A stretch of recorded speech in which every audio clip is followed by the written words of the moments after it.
friend. to LX News. NBC LX. Welcome to LX News. The world is full of stories. There's a lot going on. There's a lot that change each day. We live in some very uncertain times. NBC LX is a brand new network that dives deeper. We want to look at what they actually mean. Taking this to a whole new level. Covering stories you need to know. Money, technology, politics, the environment. Let's have this conversation. Watch LX News weekday mornings and evenings, over the air and at lx.com. Will I have to vote in person? Will there be voter fraud? Voter suppression? Will my absentee ballot be counted? There's a lot of concern about votes cast by mail, but it's not all bad news. I've got 3 good signs about mail voting as we inch closer to our first presidential election in the coronavirus era. First, so far, so good. 22 states have gone to the polls since the bulk of the lockdowns went into effect in mid-March. And despite some states like New York receiving 15 times the normal number of mail ballot requests, things have gone pretty smoothly.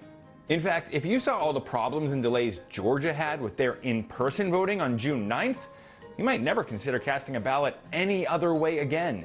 National polls show voters, both Democrats and Republicans, really like the ability to vote by mail. Countless studies have also shown that mail voting doesn't give either party any discernible advantage over the other. So while it may take longer to count all of those last-minute mail votes, results from the 22 primaries the last few months haven't been delayed too badly. The second good sign? No big problems with mail vote fraud, despite what the president may tweet. Mail-in voting will lead to massive fraud and abuse. The most rigged election in our nation's history. It will be the scandal of our times. Actually, as my NBC LX colleague Chase Kane recently explained, group after group have looked for widespread fraud in mail votes, and they've just found very little. That includes the president's own election fraud task force. But don't take it from us.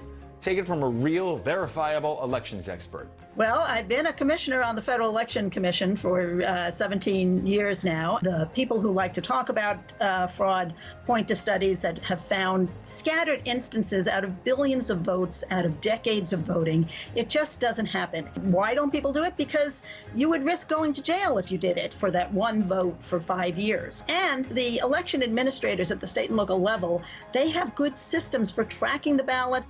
Election officials have been spending hundreds of millions of dollars improving an already solid system of safeguards, which are sometimes a little too safe. The failure to match your signature to the one on file can occasionally get legitimate ballots rejected too.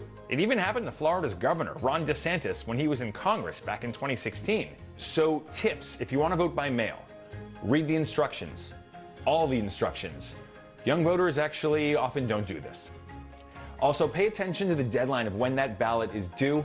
And finally, consider updating your voter registration if you haven't updated your signature there in a while. The third good sign?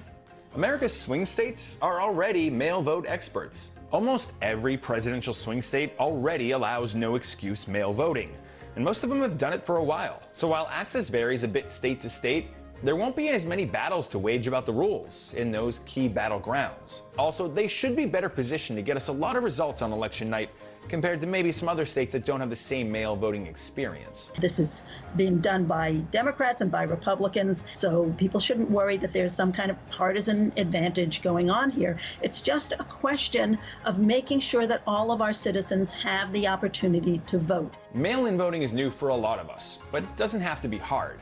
The first step? Making sure you're registered to vote, which you can do at usa.gov.